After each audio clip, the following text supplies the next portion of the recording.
တာချီလိတ်မျိုးတွေကနေကောင်ကျင်မောင်းတဲ့အကြော်ကိုနိုင်ဝက်လောက်သွားရတဲ့မြို့ပြင်ကလေစိန်နာတီဘာဖြစ်လို့သွားစားကြရလဲဆိုတော့လေစိန်နာကအကြော်ဆိုင်လေးစီကိုဟိမျိုးကခေါ်အားပေးပါမယ်ခင်ဗျာ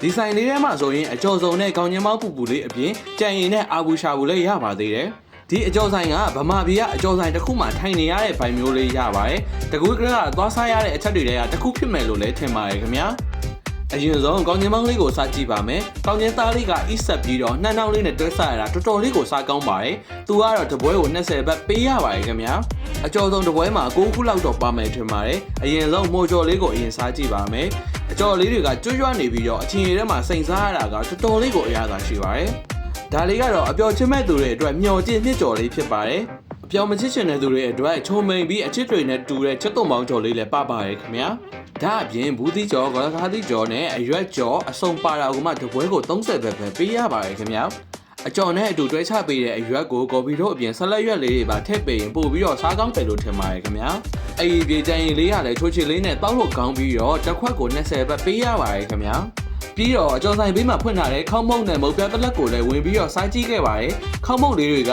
ထညက်ရဲ့အချိုရတာနဲ့အုံသီးဘက်အရသာစိမ့်စိမ့်လေးတွေနဲ့တော်တော်လေးကိုစားလို့ကောင်းပါတယ်ခင်ဗျာ။တစ်ခုကို9ဘတ်ပဲပေးရတော့တော်တော်လေးတန်တယ်လို့ခံစားရပါတယ်။မုတ်ပြပလက်ကတော့ငုံဦးနဲ့ချင်းဆက်ရတာလေးမှစားကြည့်ခဲ့ပါတယ်။တစ်ခုကို20ဘတ်ပေးရပြီးတော့မကြီးရှင်ရည်လေးနဲ့တွဲစားရတာတော်တော်လေးကိုစားလို့ကောင်းပါတယ်ခင်ဗျာ။ဆိုတော့ဗီဒီယိုလေးကိုဆုံးထိကြည့်ပေးတဲ့အတွက်ကျေးဇူးအများကြီးတင်ပါတယ်ခင်ဗျာ။နောက်ထပ်ဗီဒီယိုတွေမှာထပ်ပြီးဆောင်တွေ့ရအောင်လို့ကျွန်တော်ရဲ့ Facebook TikTok YouTube Channel တို့ကို Like and Follow လုပ်ထားဖို့မမေ့နဲ့နော်တတာ